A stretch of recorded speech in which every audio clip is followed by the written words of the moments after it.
many people are going to want to hear what a transgender witch has to say about Christianity? I promise it's not, like, super critical. At this point, I have, like, two pieces of Christian art left in my home.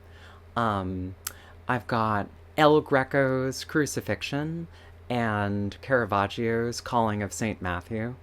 Calling of St. Matthew is hilarious, right? Because Matthew was a tax collector. And in the Calling of St. Matthew, he's like, you talking to this guy? Like, you can't seriously be talking to me. But, like any organization that's gonna succeed needs some kind of a bookkeeper. Everybody hates accountants and lawyers until they need one. I did actually try to join the Unitarians once. That and they thought I was crazy, and it was written all over their faces. So I backed out of that really quickly. Growing up, at least for like most of the 80s and 90s, it felt like my family didn't really believe in hell.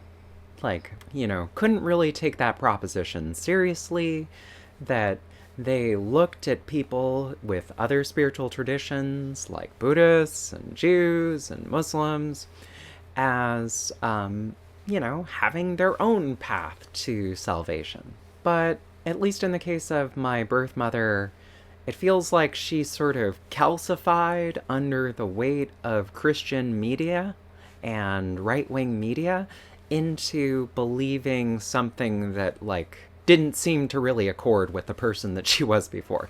She used to, like she did like a pilgrimage to the Joseph Campbell library. And you can't really call Joseph Campbell a Christian. And so, like, I grew up having my primary spiritual material being like, like the book of Matthew, and which was always my parents' favorite, and the lectures and interviews that Joseph Campbell gave kind of towards the latter part of his life. I remember her being and this is like a little bit fetishy and problematic, but like the woman did things like, oh my god, like what if Brie like ended up with a Hindu girl, right? Like the Upanishads are so beautiful. That was the messaging I got.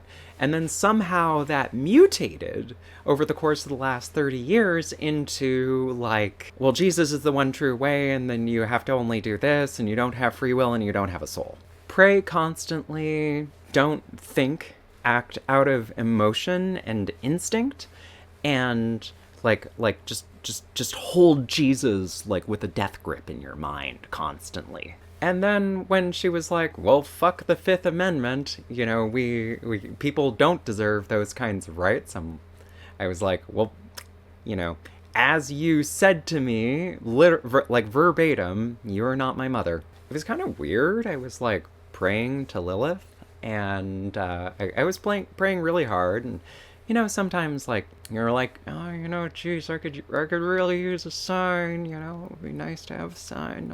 Not don't like need one, but like it would be nice.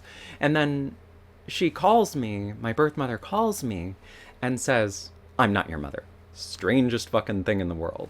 And then I grew up in, having an extended family who was fundamentalist Christian, like had been fundamentalist Christian, had been Baptist their whole lives. And, they were like rigid and dogmatic and often violent towards me. Like one time they hurt me and made me feel so bad about myself that I actually like self-harmed when I was 8 years old. I took a BB gun and shot myself in the eye.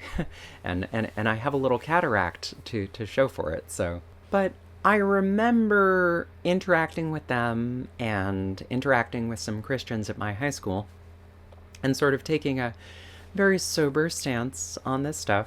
And I was like, oh, well, if my choice is to do exactly what you say and get the goodies after I die, or to go to the bad place but maybe have an opportunity to do some good and to help people forgive themselves, help people forgive each other, and act in a more Christ-like manner, then clearly, like, the morally superior position is to take the hard road. And then I read John Milton's Paradise Lost. I remember because Satan or Lucifer or whoever, it's kind of fuzzy, who actually the tempting angel was, but he said we're gonna make a heaven out of hell because we can do it. We can make paradise. He's trying to like set up an Iron Man, right? Milton's trying to set up an Iron Man of this person who believes that goodness comes not from obedience and submission, but from paying attention to your heart and being thoughtful and being charitable and trying to do what you think is right in the moment. There are so many things I love about Milton. I actually played Comus, who is the demigod of feasting and seduction, in a play. It was pretty based, I gotta say. But then, of course, later on in Milton's life, after he had spent years defending the Cromwell government, the sort of weird puritanical government that took over England for a decade and change following the worst excesses of King Charles I. He goes on to write Paradise Lost, which is, like, he literally believed that he was channeling and that this was an accurate representation of what had happened. And of course, I sat with this my whole adolescence, my whole young life, and there was a conflict inside of me because, like, for me, love has always been plural. It's always been creative, and it's always been kind of tentative and heterodoxical. And my birth mother, as she was sort of like calcifying into her Fox News Christianity, would always find fault with me. She'd always, like, call me out and say things like, why are you doing bad things on purpose? And she could never see that I was always doing what I thought was right. Like, I don't know. Like I just had this strange set of moral intuitions that I grew up with that seemed to come out of nowhere. When I started to engage with erotica, when I was a teenager, which you shouldn't do because it's illegal, but I did it, I would look at fetish photography and BDSM stuff and be like, oh, here's lovemaking. Like at last, right? Like, here's something. Ooh, this is just the thing.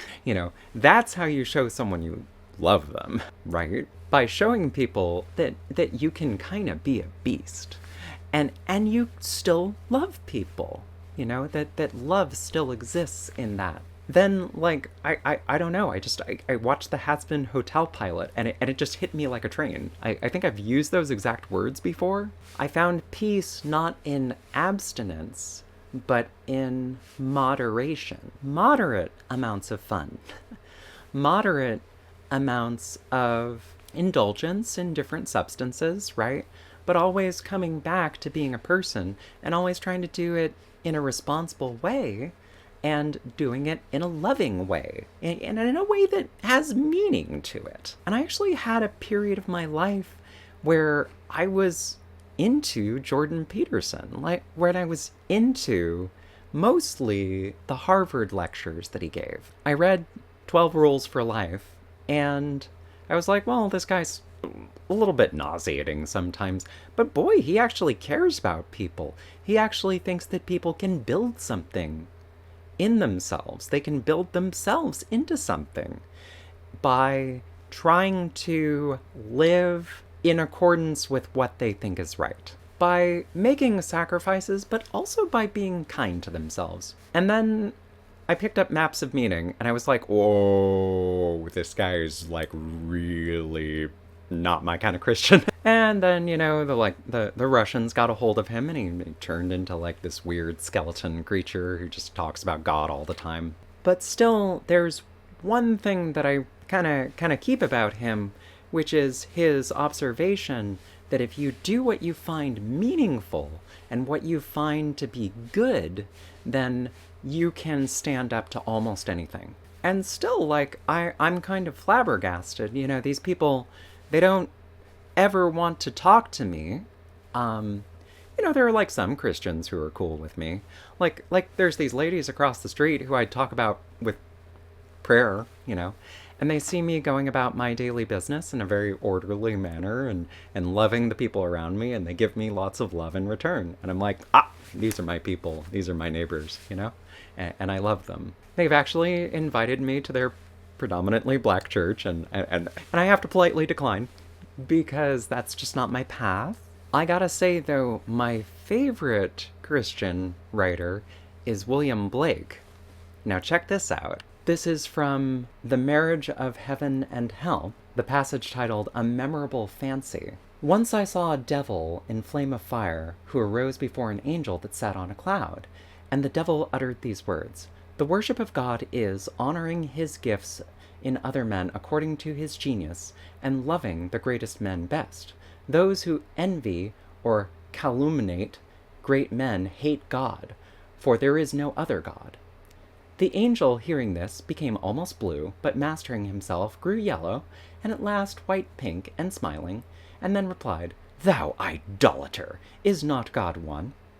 And is not he visible in Jesus Christ? And has not Jesus Christ given his sanction to the law of the 10 Commandments? And are not all other men fools, sinners, and nothings? The devil answered, Bray a fool in a mortar with wheat, yet shall not his folly be beaten out of him. If Jesus Christ is the greatest man, you ought to love him to the greatest degree. Now hear how he hath given his sanction to the law of the 10 Commandments. Did he not mock the Sabbath, and so mock the Sabbath's God? Murder those who were murdered, turn away the law from the woman taken in adultery, steal the labor of others to support him, bear false witness when he omitted making a defense before Pilate, covet what he prayed for his disciples, and when he bid them shake off the dust of their feet against such as refused to lodge them? I tell you, no virtue can exist without breaking these 10 Commandments. Jesus was all virtue, and acted from impulse, not from rules. And when he had so spoken, I beheld the angel, who stretched out his arms embracing the flame of fire, and he was consumed, and arose as Elijah. Note, this angel, who is now become a devil, is my particular friend. We often read the Bible together, in its infernal or diabolical sense, which the world shall have if they behave well. I have also the Bible of hell, which the world shall have whether they will or not. One law for the lion and ox is oppression. Isn't that cool? Like, can you imagine someone saying that? Can you imagine a Christian entertaining this stuff now? No, right? Because most of the people who have the sort of like intuition and flexibility to think this way have left the label of Christian behind. Like if you were a medieval peasant or something, maybe it makes sense that like this is the only way. We live in a world where we know that there's 8 billion people with thousands, tens of thousands, hundreds of thousands of different religious traditions, almost a religious tradition for every religious person. And while there's so much good in the teachings of Jesus and so much to learn from there are so many people who seem to not care about the Gospels at all and who lose the spirit of them. And so, in this cute way, I like to say that the teachings of Jesus brought me to Lucifer and Lilith.